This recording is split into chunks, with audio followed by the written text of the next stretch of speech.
We have started a Python training for beginners. In this tutorial, if you don't have any previous programming experience, it doesn't matter. If you have any previous programming experience with any other language, that is good. If you're new, college going, or just as a fresher, if you're viewing this tutorial, this is going to be beneficial for you. Python is very hot cake in the market regarding job. So we'll learn Python and try to see how much we can learn. Python is a programming language that lets you work quickly and integrate systems more effectively. This is the official site of Python. This is the place where you can get the most authentic information, most correct information, and it provides lots of information for you. This site contains. You can see all the documentation is there. You can see the downloads if you are a Windows, how to install, if you're Mac, how to install, if you are on Linux or any other thing, how to install Python, you can learn from here. It contains beginner's guide.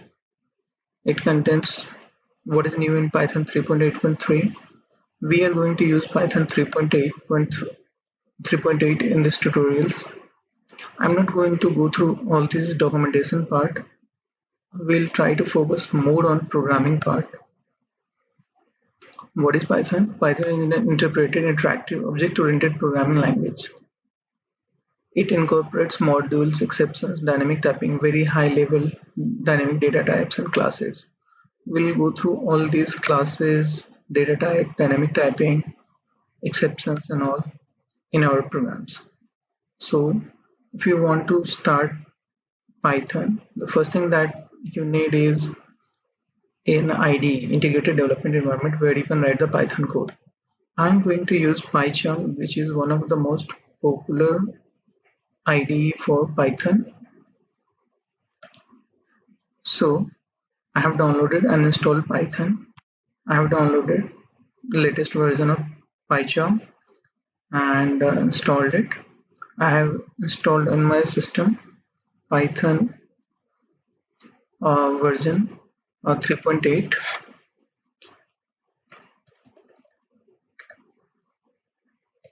Now this is the place where I'm heading right now.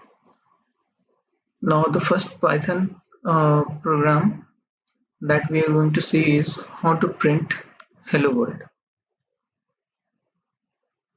and what is the variables. So first let's see how to print a hello world. So we just need to write print and hello world. We don't need any semicolon to end the statement, and you can see it is working fine. To learn about the variables, if you have any other programming experience like Java or C or C++, we need to define the data type of variables. In Python, you don't need to do this. Python is an interpreted language, just FYI, and this is a single line comment. Okay, so if we'll run this program now, you can see it's getting printed. You don't need to specify the data type of it. Now, if we'll do some more better programming and then printing hello world and variables, what we will do, we'll do some file handling operations. So, okay, so the OS is not important. I'll import here. It's very easy to do importing from if you'll use any of the IDE. So we'll import this name Glow here. So what we are going to do here, in one of the folder I have some images, and so OS will help us to do the file level operations, and this is the filter through which I'll get only the PNG files. So let's try to run the program. See, only I'm getting the PNG files here. Here you have seen this is the for loop.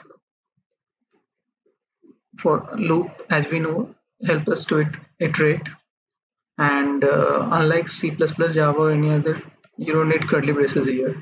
This colon works. And you can see the indentation. Indentation is very important in Python. And apart from importing like this, you can also import like this. It is the same.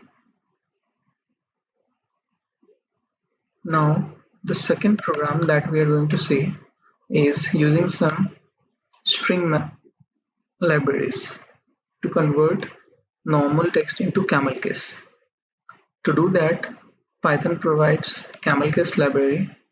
If you try to run this program, you can see the hello world H and W is capital, where in the input it was small, but I've converted it into camel case with the help of this library. I'll not spend much time on the smaller thing such as on variables or printing statement or doing some file handling operations. I'll spend more time on bigger things. These libraries, you can see a hell lot of libraries if we use any of the IDE, you can see the methods, what is available with each. In the third program, we are going to see the data structures: list, tuples, dictionary, and set. List, I'll just comment rest so that it will not confuse you all. List set of values, and it contains set of values, and to iterate each values you can use for loop for I in list and colon and print I. So this is just simple to iterate a given list. See, now for set of values we also have tuples in Python. What is tuple, when to use tuple, when to use list, these are the theory things that I'm not going to cover, that you can learn from your experience when to use what. You can see I'm able to iterate the tuples as well. Similarly, there is a dictionary data type, simple key value pairs, where I can iterate it and print it in this fashion. Let me do this for you. Name, age, name, and age I printed here. Now here, things that need to be noted is format. The format is the string formatter I have used here. Now the next data structure is set. The benefit of set is it only gives you unique values. So I have given the duplicates values, but when I will print it, it will print 6 only one time. See, it has printed 6 only one time, not twice. So set always gives you unique values. These are the things that you need to remember when to use what data structures. Now, the fourth program that we'll see, and I'm going a bit fast, but I'll upload everything on GitHub so that you can download these things. We are going to see function and how to use a function. So I'm going to define a function with the help of def, function name, input parameters to the function, and these I'm going to print a Fibonacci series. So this to call it, I'm calling here by passing a input value 10. This will get consumed here, and I'll print the Fibonacci series here. So the important thing to remember is def, and which is used to define a function, function name, and input parameters. Now, in the fifth thing that I want to teach you is about how to define a class. So to define a class, we have class person. So we need to use class as the keyword to define a class, and you can write any class name, and I'm defining some methods as well here. So this is the class that I have defined, and I have to create an object of it. You can write like this person, and this is accepting one parameter. So I've given one parameter, and with the help of this object I am calling this function. So let me run this program for you.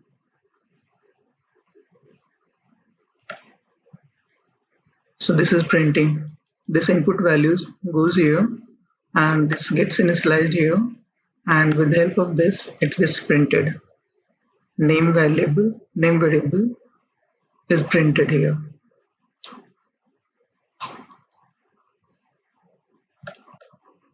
The sixth program that I wanted to show you about something tricky, like now when I will say print this, the arithmetic operators. If you want to see how arithmetic operators work, so we know plus, minus, multiplication, but string cannot be multiplied with integers. Okay, uh, these are the values I have already told you. Like we can store anything inside any variable. Data type doesn't matter here.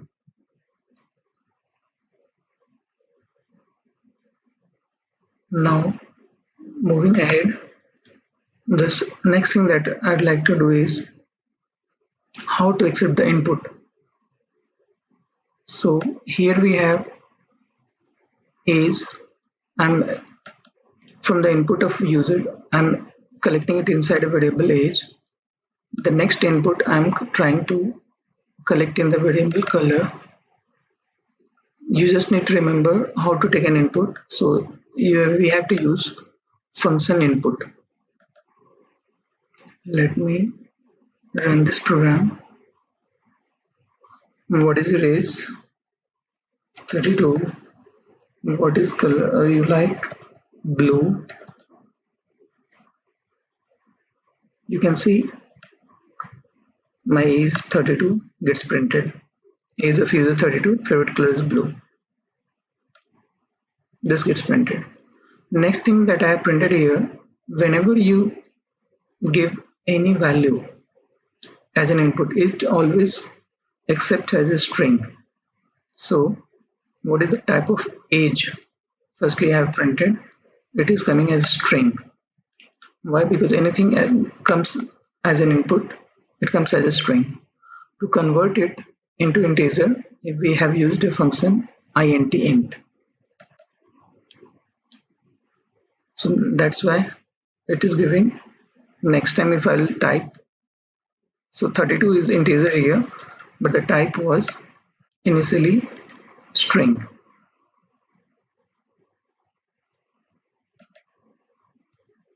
Now moving ahead, we'll do something related to string. Now we have defined a variable course and given some values to string values to it.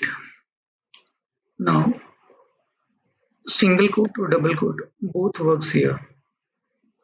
A string can be defined inside a single quote, the string can be defined inside a double quote.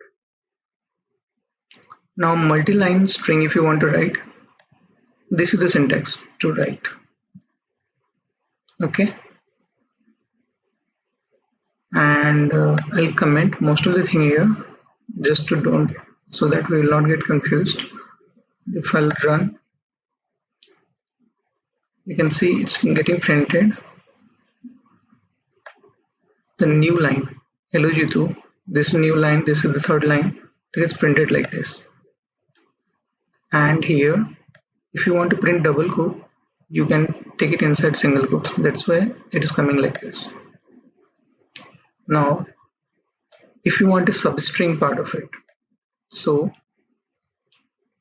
when a index starts from 0 and the minus index starts from the last string, last character, and from beginning it starts with 0.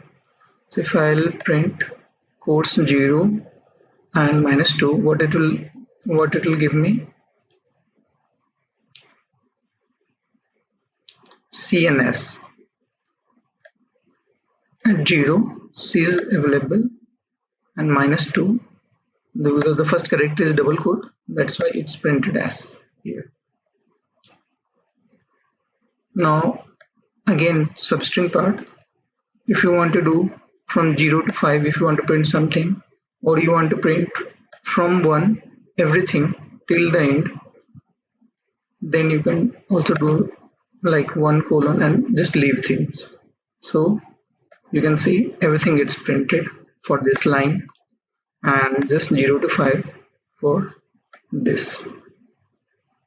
So this is how you can do lot of things related to string.